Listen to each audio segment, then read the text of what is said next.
આંગણવાડી બહેનોના માનદ વેતન વધારા તેમજ પડતર પ્રશ્નોને લઈને વધુ એક મહત્વની અપડેટ સામે આવી રહી છે. આંગણવાડી બહેનો જે ઘણા લાંબા સમયથી માનદ વેતન વધારવાને લઈને માંગ કરી રહ્યા છે.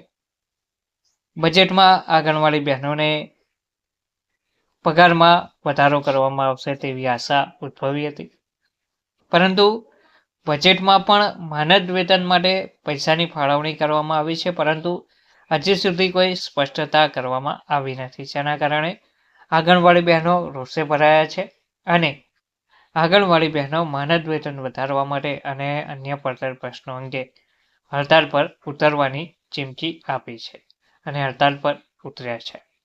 નમસ્કાર મિત્રો, સ્વાગત છે તમારું અમારી યુટ્યુબ ચેનલ. વિગતવાર માહિતી શું છે તે જોઈએ તો મિત્રો, આંગણવાડી કાર્યકરો પડતર પ્રશ્નો અંગે ફરીથી રાજ્યભરમાં હડતાળ પર ઉતર્યા છે. કાંકરેજ તાલુકાની વાત કરવામાં આવે તો મામલતદાર કચેરી પાસે 3 ઘટકની આંગણવાડી અને તેડાગર બહેનો દ્વારા કોર્ટના ચુકાદાને લાગુ કરવા અને કાર્યકર તેમજ તેડાગરને માનદ વેતનમાંથી મુક્ત કરી વર્ગ 3 અને વર્ગ 4નો સમાવેશ કરવા મોબાઈલ આપવા માટે 2022માં જે કહ્યું હતું તે પ્રમાણે મોબાઈલ આપવા, આ દરેક જે માંગ હતી અને સરકાર દ્વારા બાહેધરી આપવામાં આવી હતી, આ તમામ બાહેધરીમાંથી હજુ સુધી કોઈ મોબાઈલ ફોન આપવામાં આવ્યો નથી. નવી એપ કાર્યકરોને પોતાના મોબાઈલ ફોન પર કામ કરવા માટે મજબૂર કરવામાં આવે છે. એવીટી એપને નકામી ગણાવી અને આવા પ્રયોગો ના કરવા વિનંતી પણ કરી છે. માંગણીઓ સ્વીકારવામાં નહીં આવે તો ઉગ્ર આંદોલન કરવાની ચીમકી પણ ઉચ્ચારી હતી અને બેનરો સાથે સૂત્રોચ્ચાર કરી વિરોધ પ્રદર્શન પણ આંગણવાડી બહેનો દ્વારા કરવામાં આવ્યું હતું, જેમાં બનાસકાંઠા જિલ્લા આંગણવાડી કાર્યકરોના ઉપપ્રમુખ રેખાબેન જોશીએ જણાવ્યું હતું કે સરકારે બજેટમાં કોઈ ફાળવણી કરી નથી અને અમને કોઈ જાણકારી આપી નથી. અને ત્યારબાદ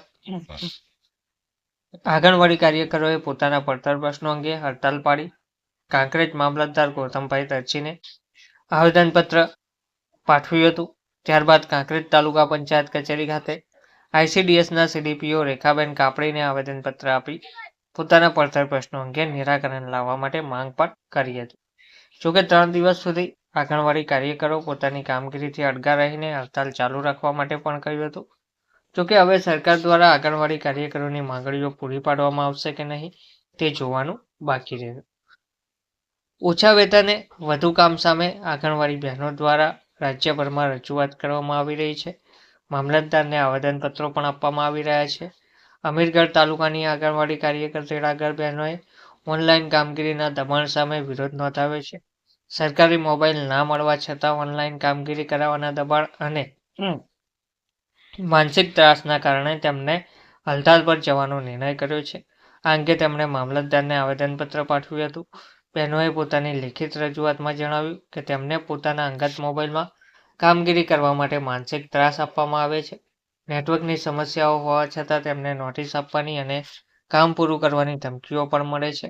વધુમાં જણાવાયું હતું કે આંગણવાડીના સમય પછી પણ ફોન આવતા હોવાથી તેઓ પરિવાર સાથે શાંતિથી સમય વિતાવી શકતી નથી. તેમજ તેમણે બજેટમાં તેમના માટે શું જોગવાઈ છે તેની સ્પષ્ટતા ના હોવાનો પણ મુદ્દો ઉઠાવ્યો હતો. આ તમામ કારણોસર આંગણવાડી કાર્યકર અને તેડાગર બહેનોએ આવેદનપત્ર આપી હડતાળ કરવા મજબૂર બની હોવાનું જણાવવામાં આવ્યું છે. ધન્યવાદ.